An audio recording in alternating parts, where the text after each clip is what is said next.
que nós temos fome? O que tem nos impulsionado nos últimos dias? Sabe, meus amigos, nós temos gasto a nossa vida em frente à tela. A gente tem... Parece papo de tiozão, né? Fala assim, ai, a rede social, o celular, né? Mas nós temos gasto na nossa vida em frente a algumas coisas, telas, buscando aprovação em redes sociais, nos alimentando de coisas fúteis, que não nos edificam. E sabe o que é o pior, gente? O pior é que a gente tem sentido cada vez mais fome dessas coisas. A minha pergunta para nós hoje é: como está a nossa fome por Deus? O quanto nós temos realmente desejado nos alimentar do Senhor mais do que os prazeres desse mundo? O Farley tem uma frase muito boa, eu não lembro de qual mensagem que é, mas ele fala assim que a questão não é se eu quero mais de Deus ou não. Porque se eu perguntar aqui, quantos querem mais de Deus? Vamos lá, quantos querem mais de Deus? Todo mundo vai levantar a mão, sim ou não? A questão não é essa, a questão é o quanto eu quero mais Deus diante de todas as outras coisas que nos é oferecido diariamente. A nossa fome verdadeira por mais de Deus nos impulsiona a nos alimentar dele. A nossa satisfação é nele. Salmo 143, verso... Eu vou falar 2 salmos agora, você não precisa abrir, só para a gente contextualizar. Salmo 143, versos 6 e 7 diz: a ti levanto as mãos, a minha alma anseia por ti como terra sedenta. Senhor, responde-me depressa, o meu espírito desfalece, não me escondas a sua face, para que eu não me torne como os que baixam a cova. Salmo 63, verso 1, vamos lá, deixa eu pegar aqui. Diz: ó Deus, é um salmo que eu amo, quase todas as minhas pregações têm esse salmo. Salmo 63, verso 1 diz: ó Deus, tu és o meu Deus, e eu te busco ansiosamente. A minha alma tem sede de ti, e o meu corpo te almeja como terra seca, sem água e vazia. Meus amigos, existe uma fome por Deus, e nós temos muitas canções a respeito disso, nós falamos muito sobre isso. Mas eu queria também fazer um paralelo entre a nossa fome carnal, enquanto nós vamos introduzindo o assunto, e a fome espiritual. Eu fiz uma pesquisa rápida no Google, rápida mesmo, tá, gente? Rápida. E eu descobri que temos 3 elementos que são essenciais para a nossa sobrevivência.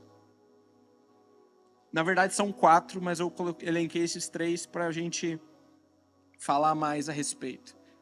Um é o oxigênio, um é a água e o outro é o alimento. O ser humano, em média, um ser humano não treinado, saudável, em média, não sobrevive mais do que 4 minutos sem oxigênio. 3 a 4 dias sem água e em torno de 50 dias sem alimento. Isso é o que o ser humano consegue sobreviver.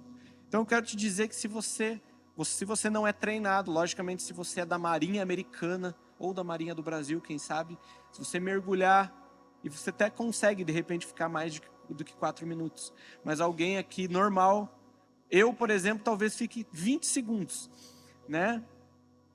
Mas eu quero te dizer que você é normal, se você segurar a tua respiração aí, e você não respirar mais, daqui 5 minutos você está morto. Se esvai. Agora, se você for para uma região onde não tem água, você provavelmente em 3 a 4 dias, 5 estourando, você vai morrer também.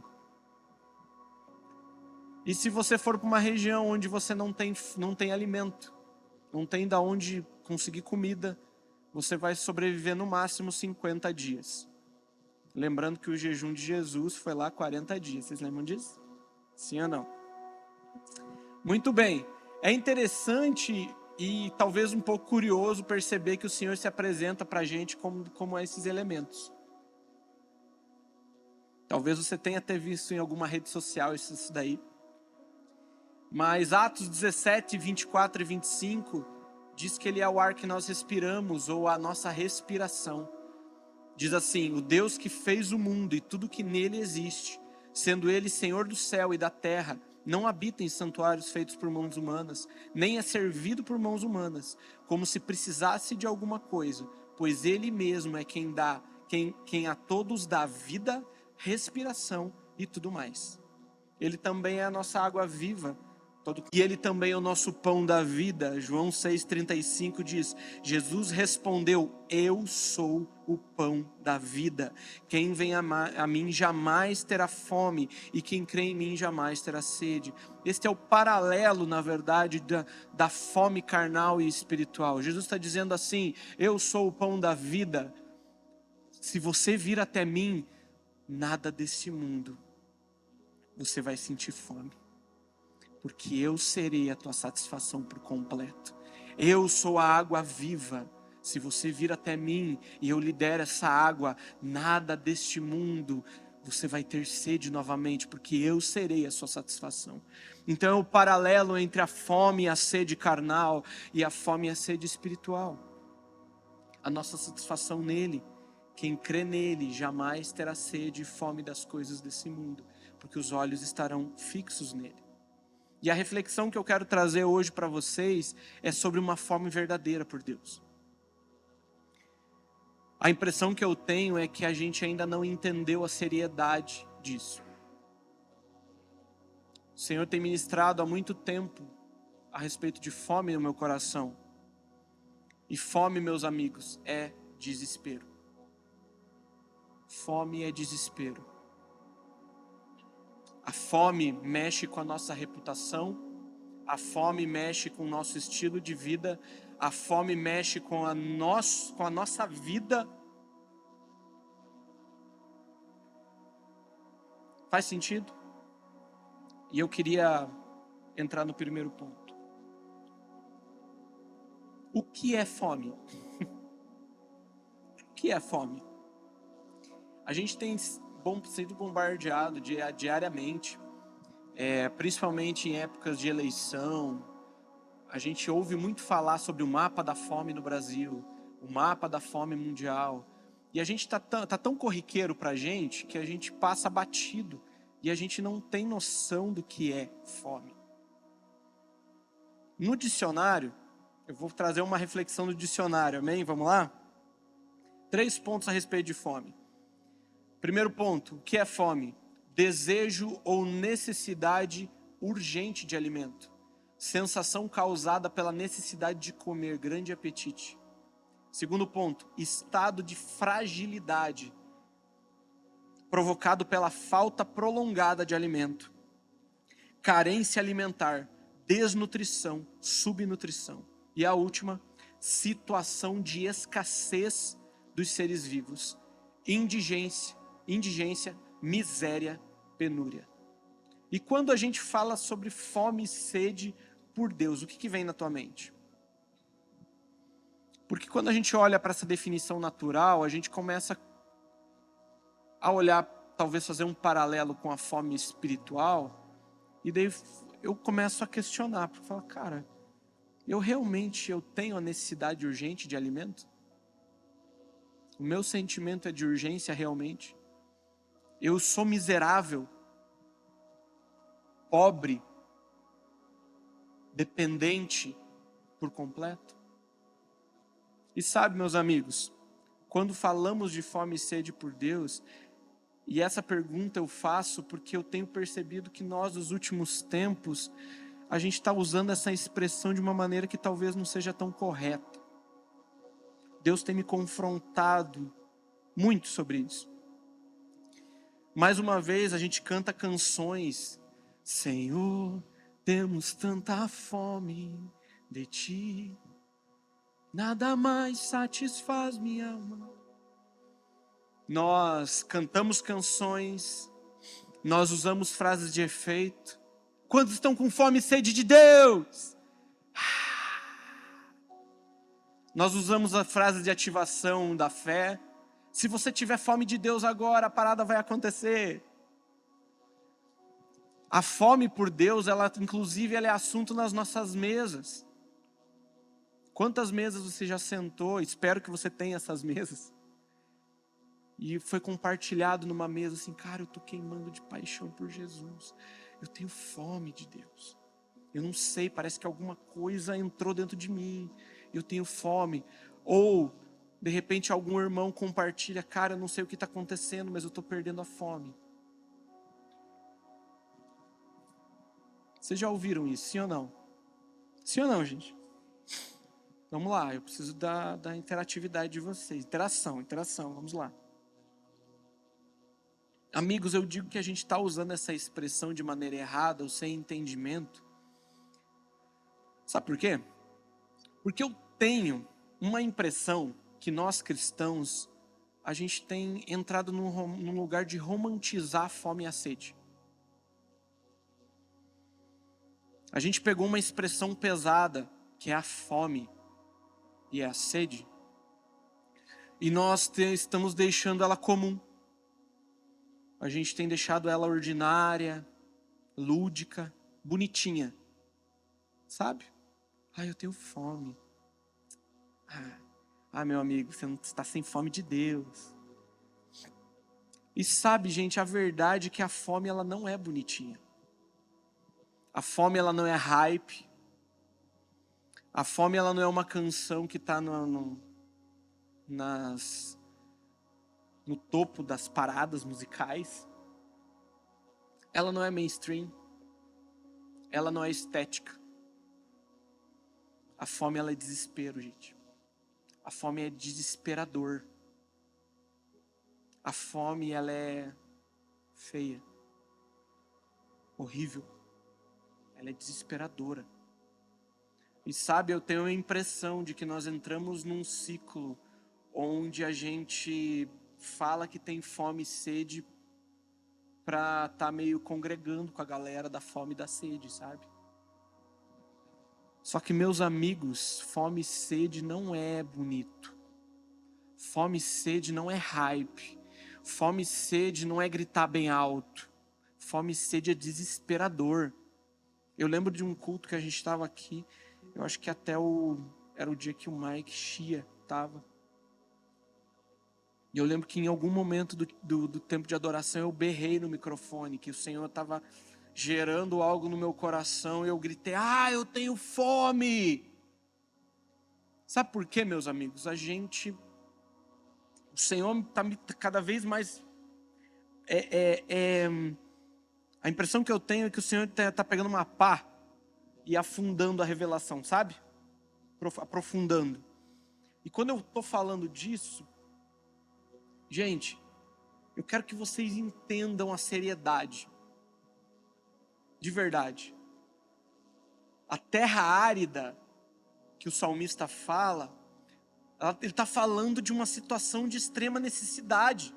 Eu não sei se você em algum momento já viu fotos do sertão, que a terra está quebrada no meio assim, sem água. E qualquer coisa que vai plantar lá não vai dar.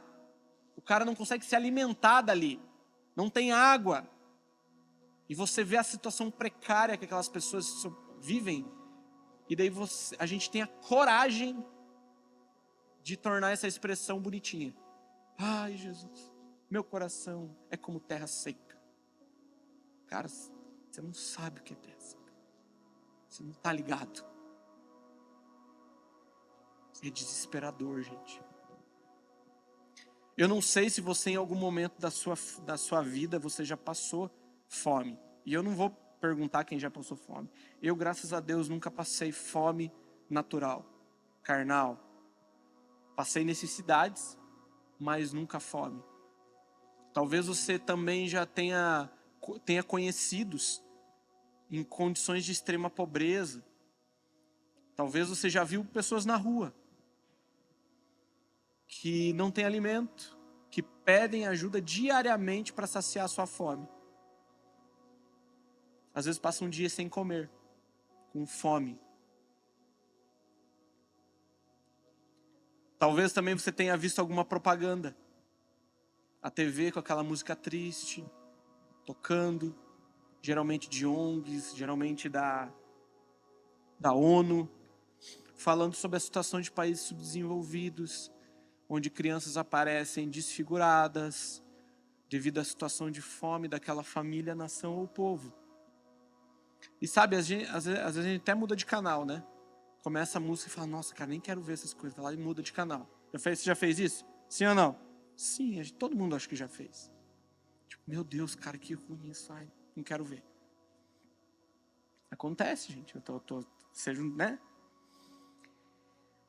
A fome natural, gente, ou carnal, ela faz com que a gente faça coisas. Se você encontrar alguém na rua hoje num estado de extrema pobreza, com fome, prestes a morrer, e você falar para ela que tem que ir até o Parque Barigui a pé para conseguir um prato de comida, ela vai. Ela vai dar um jeito e vai.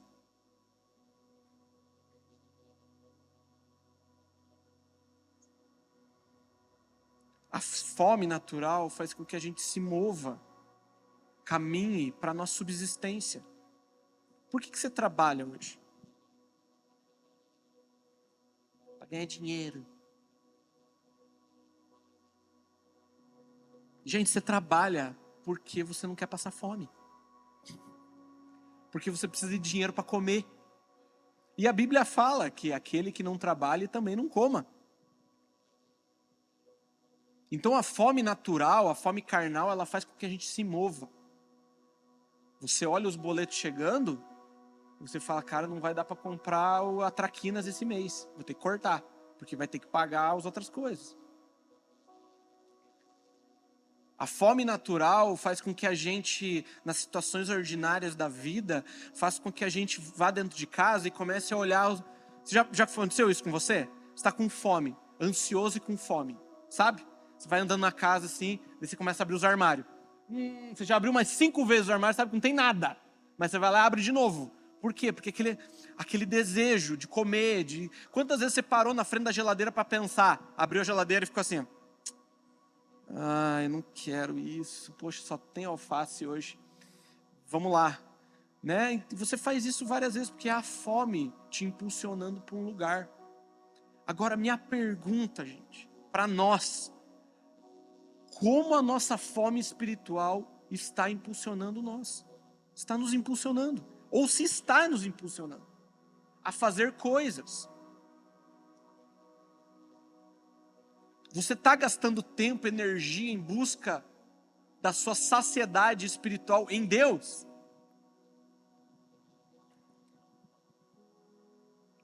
Se te falarem que tem pão vivo que desceu do céu lá no Madalosso, cara, tem gente que não vai. Quantas vezes nós escolhemos a fome natural, a fome espiritual? E sabe, gente, eu não quero ser chatão, sabe? Eu não quero ser o cara que estraga rolê, sabe? Mas muitas vezes, gente, a gente tem olhado para uma geração que tem mergulhado nos prazeres da carne de um jeito absurdo. Gastar R$500 em comida, ok. Gastar R$500 em 10 dias de retiro, cara, é muito caro. A igreja não pode fazer um evento desse valor. E sabe, gente, estou falando até de coisas mais simples. Escolhas de tempo. Escolhas de gasto de energia. A gente precisa entender, meus amigos, que nós somos necessitados. Nós precisamos encontrar esse lugar de fome verdadeira de novo. Esse lugar de desespero por completo, que não importa o que estiver acontecendo, o meu foco está em Jesus. É o desespero. Diego, por que você está fazendo isso? Porque eu sou desesperado. Porque eu preciso de pão vivo. Porque eu preciso da água viva.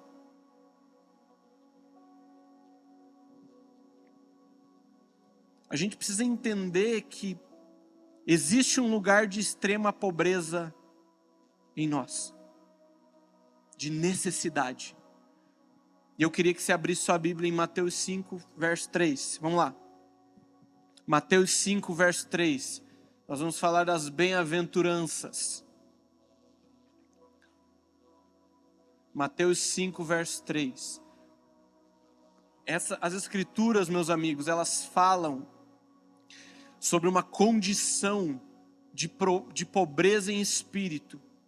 O Sermão do Monte mostra isso. O código de conduta do reino de Deus. Essas bem-aventuranças que a gente vai ler, na verdade a gente vai ler uma só, são convocações para que a gente viva no tempo presente de uma forma que faça sentido com as promessas de Deus para o futuro. Então nós nos movemos agora. Amém? Mateus 5,3 diz assim: bem-aventurado os pobres em espírito, porque deles é o reino de Deus. Bem-aventurado os pobres em espírito, porque deles é o reino de Deus. E o que é essa pobreza? Ah, Diego, então eu tenho que fazer um voto de pobreza. Então eu vou parar de fazer tudo, vou morar embaixo da ponte, eu vou parar de comprar as coisas. Não. A pobreza aqui é em espírito. E essa pobreza, quando nós falamos de pobreza, nós estamos falando de uma condição de necessidade, uma condição de escassez, uma condição, meus amigos, que é um lugar de dependência. Pessoas em situação de pobreza, elas dependem, precisam, necessitam. E as escrituras estão dizendo aqui assim: bem-aventurados os pobres em espírito. Não está dizendo os pobres de dinheiro. Está dizendo os pobres em espírito, porque deles é o reino de Deus. O que ele está dizendo aqui? Bem-aventurado aqueles que reconhecem que são necessitados de alguém. Dele. Bem-aventurado aqueles que entenderam o lugar de dependência total de Deus, porque deles é o reino, deles é o reino. É ter fome diariamente por Ele, sabendo que sem Ele, meus amigos, nada a gente pode fazer. O nosso alimento está nele. A gente precisa reconhecer esse lugar, entender o que é isso. Bem-aventurado, abençoado é aquele dependente. Não é o autossuficiente. Não é aquele que faz as coisas na força do seu braço. Não é aquele que tenta apressar o tempo de Deus. Não é aquele que faz as coisas para mérito próprio. É aquele que reconhece a sua pobreza, reconhece a sua necessidade, reconhece de quem ele tem necessidade. E dentro desse contexto, meus amigos, eu queria que você abrisse tua Bíblia em Mateus 7, 24. Vamos lá? Mateus 7, 24. Mateus 7, 24. Nós precisamos reconhecer a nossa dependência, então. Bem-aventurado é esse. A pobreza em espírito, ela caminha junto com uma fome e desespero por Ele. Mateus 7, 24 a 30, fala de uma mulher cananeia. Diz assim: levantando-se Jesus, saiu dali e foi para as terras de Tiro e Sidom. Tendo entrado numa casa, não queria que ninguém soubesse onde ele estava. No entanto, não pôde ocultar-se, porque uma mulher cuja filhinha estava possuída de espírito imundo, ou seja, endemoniada, logo ouviu falar a respeito de Jesus. Ela veio e se ajoelhou aos pés dele. Essa mulher era estrangeira, de origem sírio-fenícia, e pedia a Jesus que expulsasse o demônio da sua filha. Pausa. Situação. Essa mulher descobre que Jesus está em algum lugar que ele não queria que descobrissem. Ela descobre por quê? Porque a filha dela está endemoniada. Essa mulher tem uma necessidade. Ela precisa de algo. Ela consegue entrar nesse lugar. E detalhe, essa mulher é uma mulher que não era judia. Cananeia ali está dizendo que está representando o quê? Ela não era uma mulher judia, ela era uma mulher gentia. Então ela estava no meio do rolê, atravessando, e foi aos pés de Jesus e começou a falar para ele: eu preciso que você desendemonie minha filha. Ok? E daí o verso 27 é meio pesado. Que Jesus lhe disse: deixe primeiro que os filhos se fartem, porque não é correto pegar o pão dos filhos e dá-lo ou jogá-lo aos cachorrinhos. A mulher respondeu a ele: Senhor, os cachorrinhos debaixo da mesa comem das migalhas das crianças. Então Jesus disse à mulher: por causa dessa palavra você pode ir. O demônio já saiu da sua filha. Quando a mulher volta para casa, achou a menina sobre a cama, pois o demônio tinha saído dela. Meus amigos, pão, a mensagem ou Jesus? Filhos, judeus. Por quê? Porque Jesus, os judeus. 3, cachorrinhos, os gentios. O contexto aqui é importante porque essa mulher, que não é dito o nome dela, já disse, ela é cananeia e vivia naquela região. Por isso que Jesus diz assim: deixe que primeiro os filhos se fartem. Ele está falando assim: cara, eu vim para os judeus. Eu vim primeiro para os de Israel. Deixe que Israel se farte primeiro para depois tocar os gentios. Vai chegar uma hora que os gentios... Aqui é uma prévia do que ia acontecer. Que é engraçado que Jesus ele não fala: deixe que os filhos se fartem. Deixe que primeiro os filhos se fartem.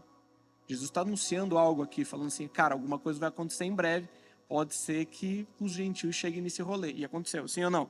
Você está aí, amém? Muito bem, cães era a forma como os judeus chamavam os gentios na época, e insultavam os gentios. Então o Diego está falando que Jesus insultou aquela mulher? Não, Jesus usa um termo cuidadoso e carinhoso com aquela mulher, para ela lembrar qual era o lugar dela. Ele fala assim: cara, não é, deixa que primeiro os filhos se fartem para depois os cachorrinhos. E aquela mulher, ela podia ter se indignado, sim ou não? Ela podia ter: poxa, até esse cara tá me insultando? Até... E aí? Só que não, essa mulher ela não faz isso. Ela não faz isso. O que ela faz? Ela faz o que um faminto faz. Ela abre mão da reputação. Essa mulher, ela faz coisas, ela diz coisas, ela entendeu que somente Jesus podia fazer algo por ela. E a sua condição de fome e pobreza ali em espírito foi exposta. Isso é desespero, gente. Isso é desespero. Onde você é confrontado, você é exposto, mas você abre mão da sua reputação. Você abre mão do que as pessoas ao redor vão pensar de você. Porque o que importa é que Ele é o pão vivo. O que importa é que a fome que eu tenho dele é muito mais importante. A atitude de fé humilde e pobreza de espírito dessa mulher gentia permitiu que o ministério de cura de Jesus tocasse nela. Liberou o ministério de cura de Jesus ali para um gentio naquele momento também. Pela fome, pela atitude humilde e pelo desespero. Pôs o orgulho embaixo do pé e falou: tudo bem, eu posso comer das migalhas que caem das mesas. Eu só preciso de pão. Está fazendo sentido, meus amigos? O lugar de fome não é um lugar bonito. Talvez seja aos pés, comendo debaixo da mesa. Comendo das migalhas. mas sabendo que Ele é o pão vivo. Isso é fome, isso é desespero.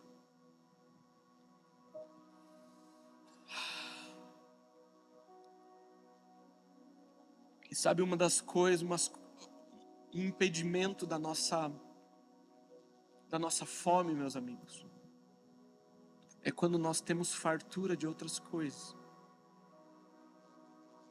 Quando nós estamos tão fartos com as coisas desse mundo, que nós beiramos a indiferença espiritual. Eu queria que você abrisse sua Bíblia em Deuteronômio 8, verso 11. Deuteronômio 8, verso 11. Deuteronômio 8, verso 11. Ah, Senhor Deus.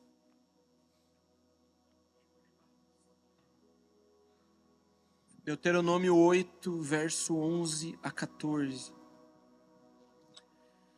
Diz assim: tenham cuidado de não se esquecer do Senhor, deixando de cumprir os seus mandamentos e os seus juízos e os seus estatutos que hoje lhes ordeno.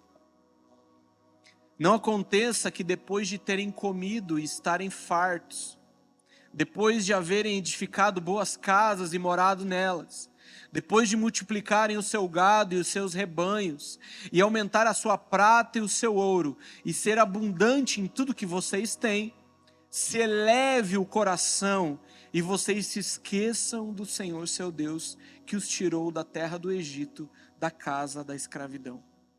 Note que o Senhor ele faz uma observação a respeito dos mandamentos e estatutos, sobre obediência, mas depois ele vem falando sobre coisas lícitas. Ele vem falando de coisas que o próprio Deus estava dando para o povo. Bênção, gente. Coisas lícitas.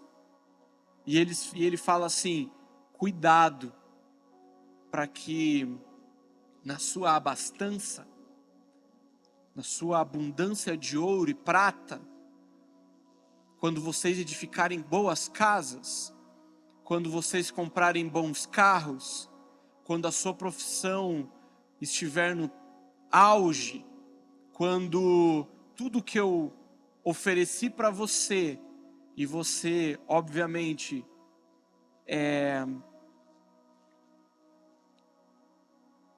usufruiu, muito bem, usufruiu disso, todas as vezes que o seu salário aumentou mais uma vez, todas as vezes que você pôde ir no mercado e comprar mais um Yakult, todas as vezes que você foi no mercado e, cara, eu não podia comprar isso aqui, agora eu estou comprando picanha, ou etc. Não deixe que quando isso acontecer, isso tome o seu coração. Então Deus está falando aqui de coisas lícitas. É interessante essa advertência. Elas podem sim encher o nosso coração e esquecemos e ficarmos indiferentes. A fartura natural, gente, a fartura carnal, ela pode contribuir para uma indiferença espiritual. Nós olhamos hoje, eu não quero generalizar tudo, mas hoje a gente olha para uma Europa pós-cristã.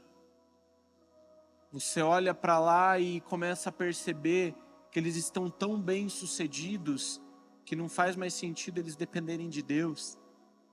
E o evangelho lá, e você que acha que é muito fácil ir para a Europa e pregar Jesus, que você fala assim, quando alguém está indo para a Europa fazer missões, fala assim, devia estar indo para a África.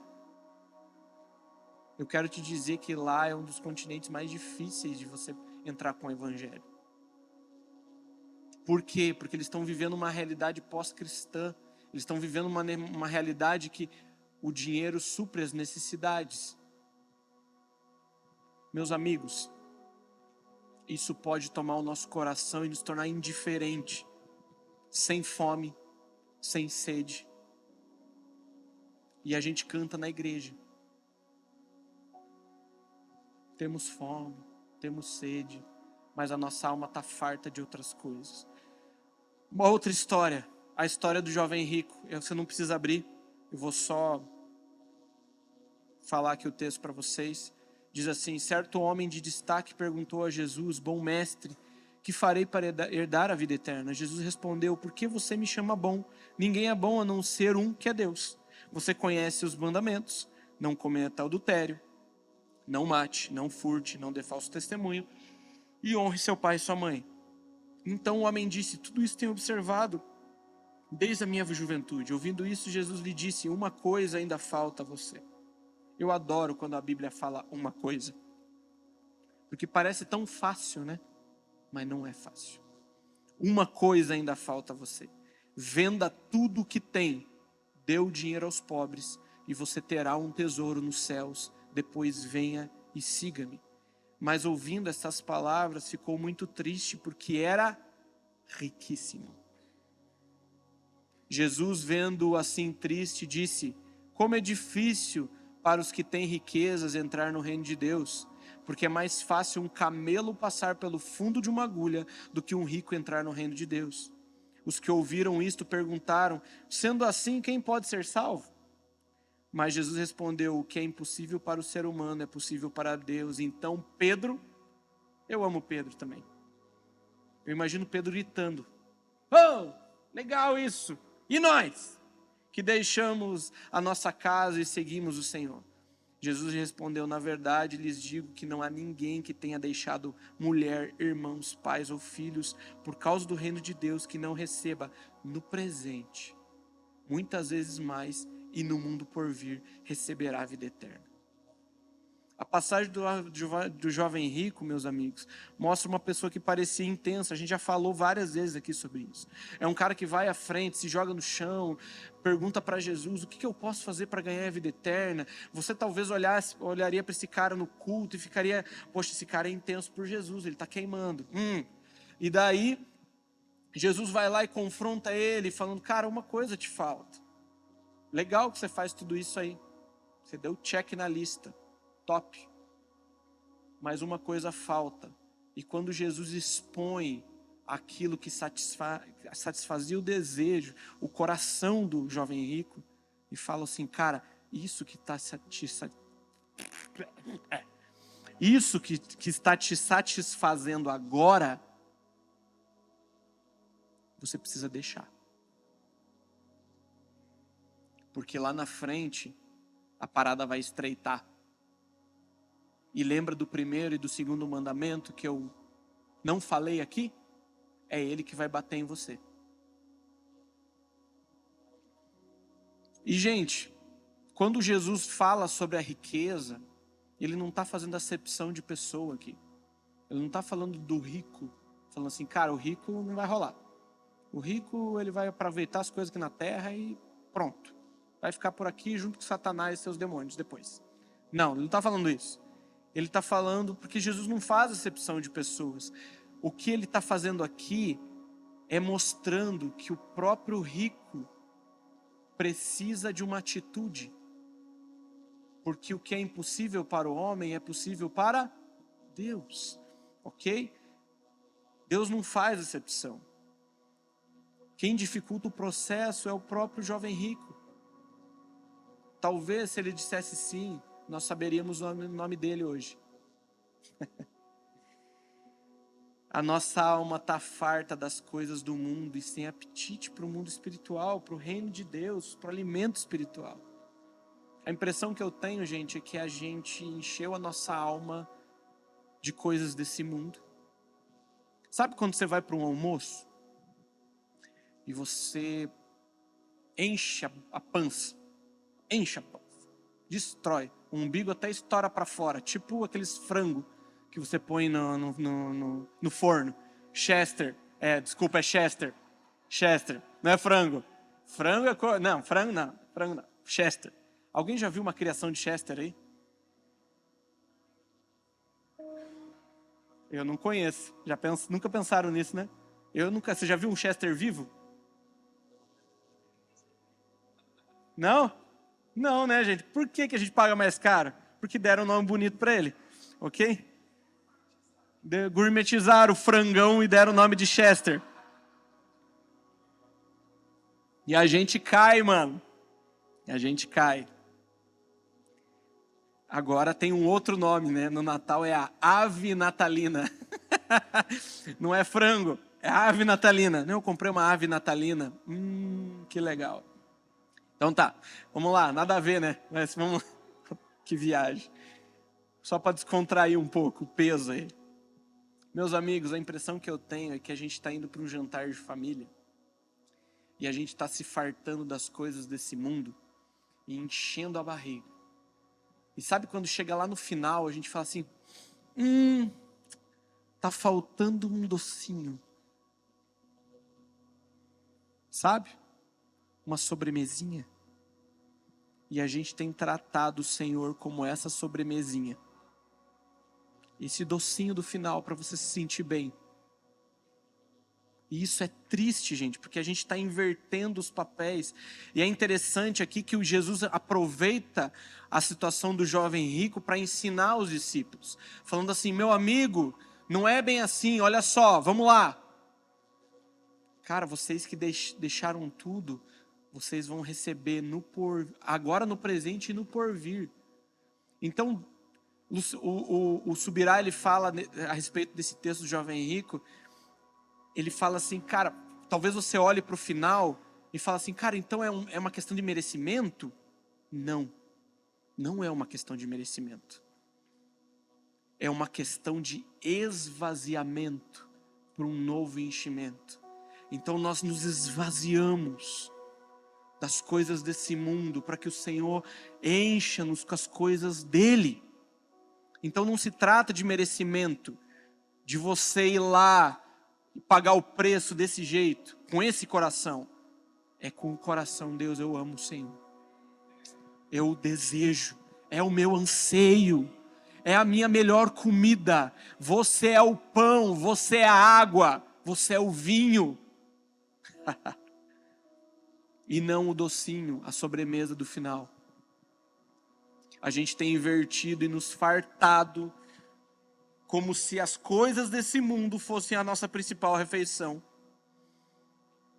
E tratado o Senhor como essa sobremesa. Isso não é fome verdadeira, gente. E assim, desculpa, gente, mas isso não é fome verdadeira. E isso é um desrespeito. É uma falta de entendimento do que Ele fez por nós e o quanto necessitamos dEle. A gente está entrando num lugar de desrespeito com aquilo que Ele fez na cruz, com a entrega, com aquilo que Ele fez por nós, tratando Ele como se fosse qualquer coisa. Uma comida que, cara, hoje eu não consegui comer, mas tudo bem. Era só a sobremesa. O dia que der eu como. E sabe, gente, a gente ainda tem a coragem de tratar isso como fome. Falar que tem fome. Fome é desespero, gente. É desespero. E as perguntas que a gente precisa responder hoje, meus amigos, é como está o nosso apetite de verdade? O quão desesperado por Jesus nós somos. Nós estamos empolgados ou desesperados? Porque é muito fácil a gente confundir, gente, a empolgação. É muito fácil a gente entrar num lugar almático, onde tudo é muito legal, mas não tem desespero verdadeiro. Porque o desespero te faz fazer coisas. No primeiro confronto você espana. No primeiro confronto talvez você fale, essa igreja não é para mim, eles estão me confrontando. No primeiro confronto talvez você queira vazar do evangelho. Porque aí não tem fome de verdade, só tem empolgação, meus amigos. E sabe, eu não quero ser o entusiasta da sala de oração, sabe? Eu não quero ser o evangelista da sala de oração. Mas meus amigos, de verdade, nós falamos dia e noite e dia aqui a respeito, damos avisos, falamos falamos sobre sala de oração, falamos sobre oração, estamos com uma escola onde nós vamos falar sobre sala de oração e construindo uma casa de oração, onde nós entendemos que o verdadeiro significado da igreja, ou identidade da igreja, é ser uma casa de oração. Foi isso que Jesus disse. E daí, meus amigos, nós escolhemos todas as outras coisas, menos orar, menos pagar o preço. Nós atravessamos a cidade para ir em qualquer outro lugar, mas a igreja é longe. Desculpa, meus amigos, mas é um preço, é algo que nós precisamos pôr na balança de verdade. Desespero faz fazer coisas. Desespero faz a gente gastar dinheiro. E eu não estou falando para você dar oferta. Estou falando para você queimar o dinheiro mesmo. Falar assim, eu vou gastar mesmo. E eu não estou falando para você ser imprudente, tá? Talvez você saia daqui agora, vou queimar dinheiro. O pastor me falou para eu gastar dinheiro. Não, estou falando, seja prudente, mas gaste naquilo que realmente importa. Como está o nosso apetite? Quão desesperado realmente nós estamos? Existe um desespero, uma pobreza de espírito que precisa gritar dentro de nós, gente. Ela precisa marcar a nossa vida, sabe?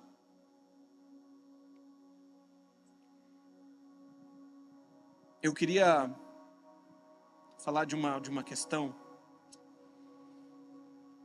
dentro disso.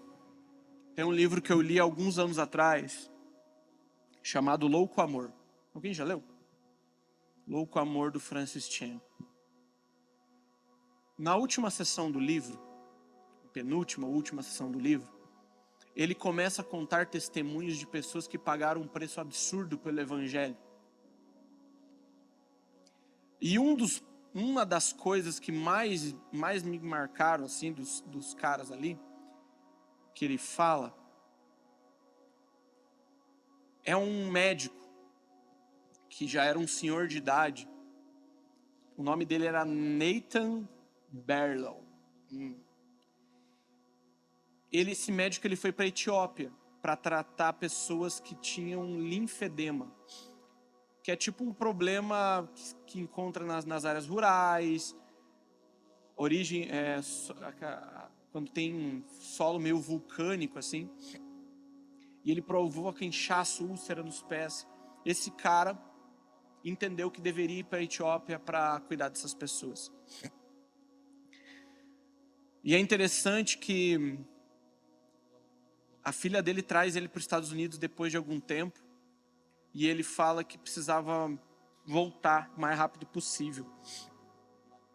E ele já estava no fim da vida.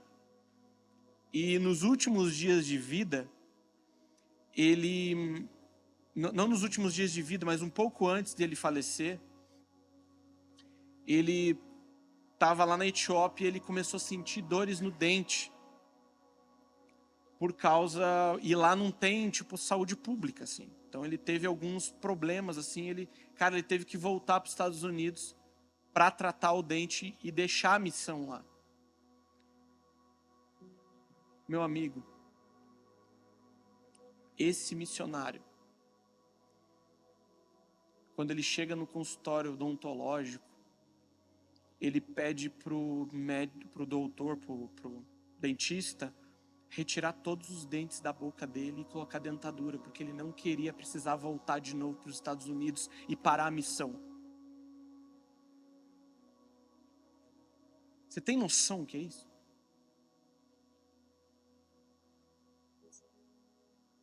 Esse cara arrancou os dentes, gente, por amor a Cristo e a sua obra. E a gente reclama de acordar cedo.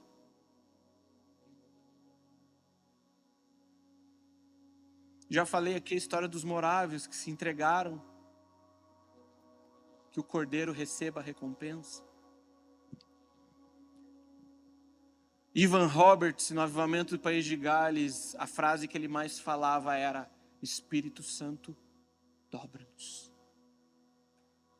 Senhor, vença-nos. Espírito Santo, dobra-nos. É um cara que entendeu que não era por ele. Dobre-nos. Dobre-nos. Era alguém faminto e sedento. As Escrituras contam a visão de João em Apocalipse, onde os 24 anciãos, diante do trono, eles lançam as suas coroas diante do Cordeiro, dizendo: digno és, e não há outro. Não importa o que está na minha cabeça me coroando, não importa a minha reputação, não importa os meus doutorados, mestrados, não importa o quanto dinheiro eu tenho, não importa o quanto eu vivi ou a experiência que eu tenho, não importa, não importa. Eu lanço aos pés do Senhor, porque a minha fome é dele. Os meus olhos estão vendo o Rei. E gente, mais uma vez, não se trata de merecimento. Se trata de nos esvaziar para que a fome apareça novamente. Talvez você esteja me ouvindo falar e falando: cara, realmente eu não tenho esse desespero. Realmente eu estou em falta, eu estou tratando as coisas não como prioridades. O que você pode fazer para ir além do que você já foi? Não se trata de merecimento. Não se trata de fazer algo em troca de. Se trata de fazer algo para se esvaziar, para que a fome de verdade venha e você possa ser realmente desesperado, como nós cantamos. Terra seca e desesperador não é bonito, gente. O nosso exemplo, Jesus, eu queria que você abrisse sua Bíblia em Mateus 4. Vamos lá? Mateus 4. Tá fazendo sentido, gente? Mateus 4. Mateus 4, verso 1 a 4. Mateus 4, verso 1 a 4.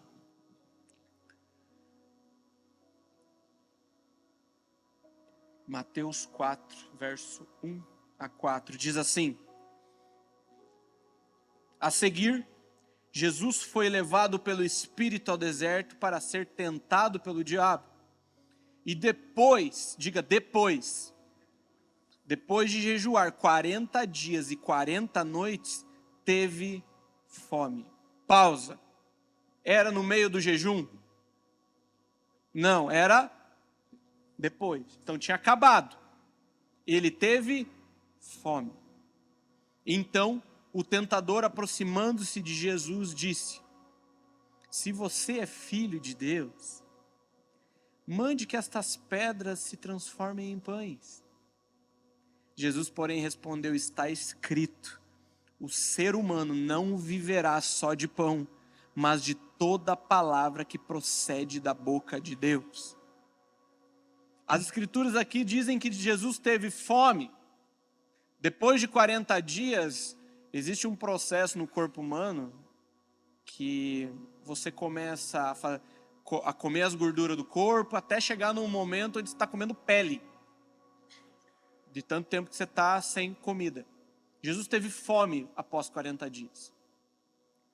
Satanás achou que era a hora de se aproximar e tentar Jesus. Mais ou menos assim: já que você está com fome, sacie-se. Pule processos. Já que você tem fome, é o seu direito se alimentar. A Constituição te dá esse direito. Se alimente. Pule processos, desobedeça. Só que Jesus, apesar de ele estar com fome carnal, ele estava satisfeito com o relacionamento com o Pai. Ele estava satisfeito em Deus, no próprio Pai. Então não importava a fome carnal, porque nós teremos fomes carnais. Mas a nossa satisfação espiritual sobrepuja, boa essa palavra, sobrepuja a fome carnal. Jesus escolheu a obediência, o amor a Deus, ao invés de saciar as suas próprias necessidades. Quantas vezes nós saciamos as nossas necessidades carnais? E cheio de boa intenção e justiça própria. Só que Jesus sabia que, poxa, não é a hora ainda. Nem só de pão vive o homem, mas de toda a palavra que procede da boca de Deus. John Piper, falando sobre as ambições carnais, ambições dessa vida, ele diz assim: a única arma triunfante é uma profunda fome por Deus. E ele continua dizendo: a debilidade da nossa fome por Deus não é porque ele seja insosso, mas porque nós nos mantemos abarrotados de outras coisas. Pergunta: e o que a gente vai fazer? O que eu e você vamos fazer? Nós vamos escolher saciar as fomes desse mundo ou realmente mergulhar nas coisas do alto? Nós vamos entender nossa pobreza de espírito? Nós vamos entender a nossa necessidade dele, de verdade, a ponto de falar: desesperado estou. Eu tenho fome e sede. Desespero. E o que nós podemos fazer? Sabe, meus amigos, eu não estou aqui para te dar pedrada, nem nada, porque Deus está falando isso comigo faz alguns dias. O Renato até veio falar comigo ali no meio da adoração, falar algumas coisas, que eu compartilhei algo muito parecido no time de adoração. Ele, poxa, cara, obrigado, cara. Foi uma confirmação do que eu ia ministrar hoje. E sabe, meus amigos, eu não estou aqui para te encher de regra, falar que você deve fazer isso ou aquilo. Até porque você precisa ter a maturidade de entender o que Deus está pedindo de você hoje. E sabe, existe uma coisa chamada abstinência. Abstinência. Votos, propósitos, disciplina espiritual, jejum. Eu não sei como está a tua vida espiritual hoje, gente. Mas mesmo que ela esteja boa, eu te desafio essa noite a ir além. Eu de verdade, eu quero te incentivar, te cutucar, assim como estou cutucando eu mesmo, de se privar de coisas lícitas. Sabe, meus amigos, abstinência, abster-se do pecado, meus amigos, é a obrigação de todo cristão. Você não pecar não é abstinência. Eu estou fazendo jejum de mentira. Eu estou fazendo um propósito. Qual é o propósito? Meu propósito é não matar pessoas durante 15 dias. Meu amigo, isso é obrigação sua. Está lá na Bíblia já. Agora, o meu incentivo esta noite é para você ir mais além. Para você ir um passo. Para você subir mais um degrau. Fala: Deus, eu quero mais. A minha fome precisa ser ativada novamente. Eu me esvazio. Eu me coloco num lugar de esvaziamento. De esvaziamento para que o Senhor preencha. Abstinências são privações de coisas lícitas. E sabe, meus amigos, a abstinência não é mística. Tipo, nossa, agora eu vou parar de me ver no espelho e vou ser um novo homem. Não se trata de misticismo. Ela não tem poder em si mesma, mas ela tem uma capacidade de despertar a sua alma por uma fome verdadeira. E, gente, e se você está se perguntando aí, eu estou falando de um voto, eu estou falando de algo que você precisa fazer, que você vai entender que de repente você precisa fazer.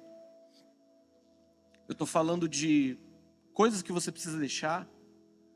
E se você está entrando numa pergunta do tipo, mas isso dá resultado?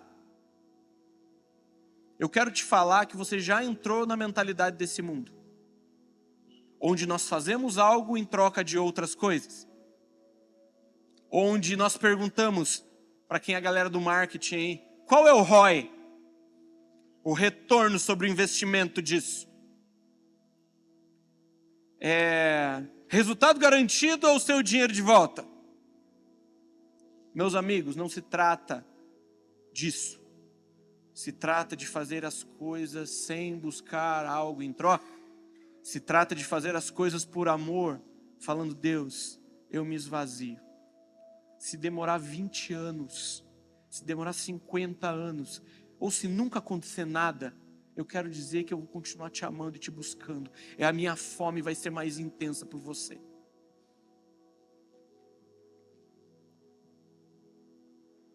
O resultado depende do coração de cada um. A Bíblia é cheia de votos, meus amigos. Ah, mas o Novo Testamento... Blá, blá, blá, blá. Gente,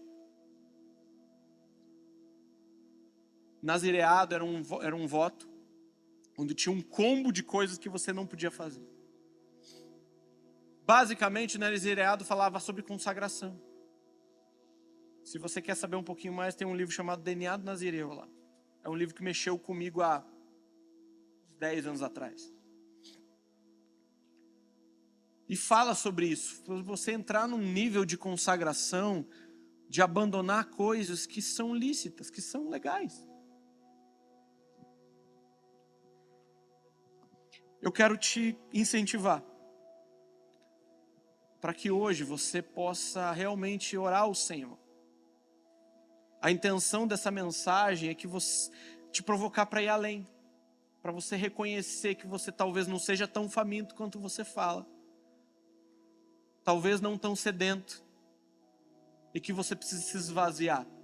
E para se esvaziar, você precisa se mover de alguma forma. Propósitos, sabe, meus amigos, eu não falo isso para... A grande parte da galera já sabe disso. Gente, eu não bebo refri faz 10 anos. Ah, porque era saudável? Não, gente, quando há 10 anos atrás eu era mais magro. Entende? Tipo assim, até 20 quilos atrás. Eu entendi que aquilo eu precisava deixar. E, gente, faz 10 anos que eu não ponho uma gota de Coca-Cola na boca. E de qualquer refrigerante. E eu quero te falar, e eu não, mais uma vez, não é para, nossa, o Diego está fazendo um voto. Não é isso. Eu quero te colocar isso, porque cada vez, Paty sabe disso. Cada vez que eu vou numa churrascaria, cada vez que eu vou num fast food, e eu bebo água, eu lembro o porquê que eu estou fazendo aquilo. Eu lembro para quem eu estou fazendo aquilo. E falo, Deus, o Senhor continua merecedor. Se o resto da vida eu não for beber isso, tá legal. Tá massa. E sabe, meus amigos, por que eu estou falando isso? Talvez você seja a internet. Talvez seja, sei lá, entretenimento, Netflix, sei lá. Você vai ter que reconhecer isso em você e dar um passo. Fala assim, Deus, eu me esvazio. Nós temos enchido as nossas vidas de coisas que tomam o nosso tempo. Nós reclamamos. Alguém disse, acho que foi Hernandes Dias Lopes, que falou assim, a rede social e as mídias sociais vão, quando nós estivermos no grande dia, vão mostrar para nós que todas as vezes que a gente falou que não tinha tempo, a gente tinha. A gente só escolheu o mal. A gente só escolheu a parte errada. A gente, em vez de escolher a boa refeição, nós escolhemos o miojo com salsicha. Talvez seja você entrar num jejum. Hernandes Dias Lopes diz, jejum é fome de Deus. Quem jejua está dizendo que tem mais prazer no pão do céu do que no pão da terra. John Piper define o jejum como fome de Deus ou saudade do céu. Meus amigos, vocês sabem, nós estamos falando há alguns dias, alguns meses a respeito de um mover que nós cremos que Deus vai começar a jogar pequenas gotas a partir de setembro. E nós como igreja, nós temos nos movido e nós entendemos que nós vamos entrar num jejum de 40 dias. Mas assim, justamente para responder, justamente para falar, Senhor, estamos nos esvaziando. Estamos esvaziando o tanque. Para que o Senhor derrame. Eu não quero perder uma gota. Eu não quero perder uma gota. Mas eu quero te incentivar, meus amigos, a não esperar setembro. Comece hoje. Comece agora. Fale com o Espírito Santo. Fala, Deus, o que eu preciso? Para onde que eu vou? Talvez você tenha que tomar uma decisão racional. Fala, Deus, eu vou deixar isso. Ah, mas Deus não falou para você. Cara, mas eu vou fazer isso. Eu vou fazer isso, não importa. Beleza, se Deus falar vai ser legal. Mas mais do que isso, eu estou vendo que isso toma uma parcela, uma fatia da minha vida, onde eu quero dedicar para o Senhor. Fome, chega de romantizar fome e sede, chega de deixar bonitinho, chega de deixar lúdico, chega de falar, ai, temos tanta fome, ai, que legal. Só que não tem desespero, não tem sede de verdade, não é uma terra seca, é uma terra farta, falando assim, tá legal esse pinguinho aqui. Meus amigos, as nossas orações como família espiritual aqui, uma delas é que o Senhor reúna aqui os famintos e sedentos. E Deus tem trazido alguns loucos aí, famintos e sedentos. Mas essa é a nossa oração. Nós somos uma família onde a gente clama Maranata, que a gente anseia por avivamento. Nós somos uma família que temos falado a respeito de Deus querer vir morar na terra. E se puder, Ele poder escolher, Ele vem aqui. E coloque o estrado dos seus pés e descanse.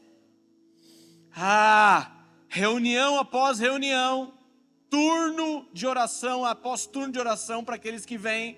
Fica a dica. Nós temos clamado avivamento. Maranata, nós temos fome, nós temos sede, mas meus amigos, Ele vai vir, Ele vai vir, Ele vai vir, mas Ele vai vir para um povo faminto, Ele vai vir para alguém que é sedento, vai vir para alguém que está realmente desesperado, seco, sem água, desesperado por Ele.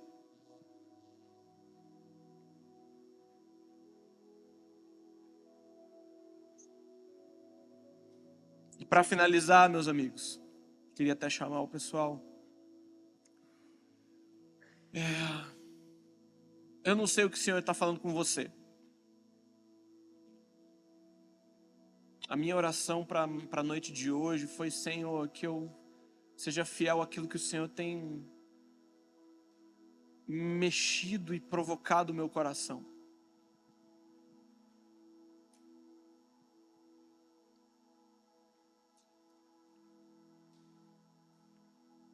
O que eu quero te dizer é que você responda.